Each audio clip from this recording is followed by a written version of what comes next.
और चलिए अब बात मौजूदा टीसीएस के सीईओ राजेश गोपीनाथन से जुड़ी हुई सूत्रों के हवाले से खबर आ रही है कि गोपीनाथन टीसीएस में सलाहकार के रोल में काम करते रह सकते हैं। इस खबर पर ज्यादा जानकारी के लिए हमारी सहयोगी रोमिता मजूमदार जुड़े हैं। रोमिता, बताएं क्या अंदर खाने से खबर है।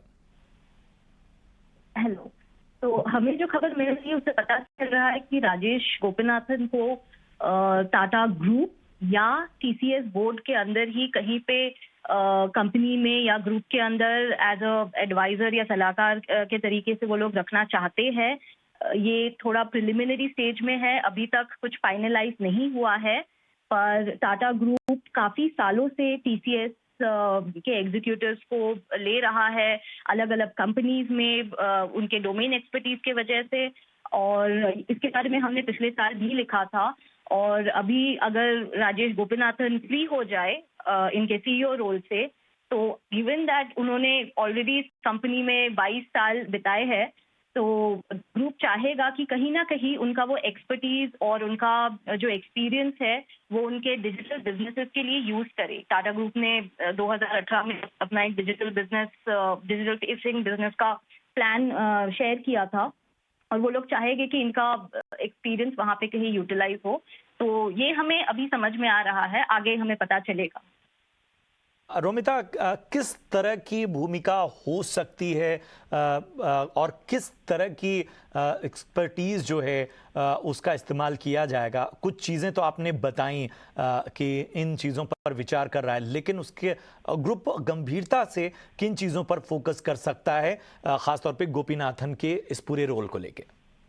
तो अगर हम टीसीएस के पर्सपेक्टिव से देखें, टीसीएस राजेश गोपीनाथन जब से एज सीईओ आए हैं, टीसीएस ने अपना ऑलमोस्ट शायद 10 बिलियन रेवेन्यू ऐड किया है। और इस वजह से टाटा ग्रुप को भी काफी बेनिफिट हुआ है पिछले कुछ सालों में।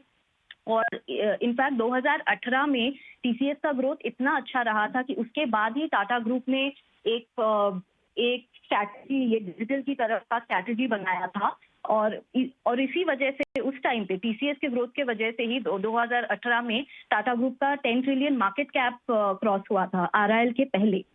तो ये सारी चीजें हैं। आईटी इंडस्ट्री में भी अगर हम मार्केट शेयर के पॉइंट ऑफ व्यू से देखें, टीसीएस के पास एक बहुत बड़ा मार्केट शेयर है डिजिटल ट्रांसफॉर्मेशन, डिजिटल ग्रोथ का। जो बहुत सारे बिजनेसेस है टीसीएस को, ये बिजनेसेस, ये सारे डील्स मिलते हैं। और ये कुछ चीजें हैं जो ऑब्वियसली ग्रुप रखना चाहेगा। इसके वजह से बहुत फायदा हुआ है टीसीएस को, और ग्रुप चाहेगा कि थोड़ा बहुत ये चीज रेप्लिकेट कर सके वो अपने बाकी बिजनेसेस पे भी। टाटा ने ग्रुप ने कुछ सालों पहले टाटा डिजिटल लॉन्च किया था, और भी बाकी बिजनेसेस में भी वो लोग ये चीजें करना चाहते हैं। और गोपीनाथन का जो स्ट्रैटेजिक एक्सपीरियंस है, प्लस वो बहुत कोर, क्या कहते हैं, नंबर्स, क्योंकि वो सीएफओ थे पहले, तो एक बहुत कोर नंबर्स का अंडरस्टैंडिंग है उनके पास। ग्रुप चाहेगा कि वो कहीं पे ये यूटिलाइज कर ले।